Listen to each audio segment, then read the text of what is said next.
راوی حضرت ابو ہریرہ رضی اللہ تعالی عنہ کہ آپ فرماتے ہیں کہ نبی پاک صلی اللہ علیہ وسلم نے فرمایا کہ حضرت جبریل علیہ السلام شعبان کی 15ویں رات کو میرے پاس آئے اور مجھے کہا یا محمد ذرا آسمان کی طرف اپنا سر انور تو اٹھائے. تو میں نے جبریل سے پوچھا جبریل یہ کون سی رات ہے؟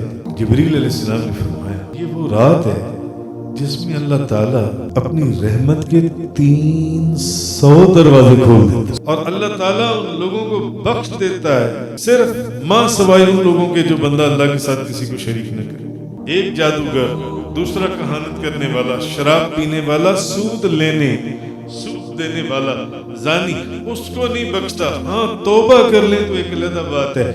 اس کے علاوہ یا محمد صلی اللہ علیہ وسلم اس رات میں اللہ تعالیٰ سب کو بخش دیتا ہے.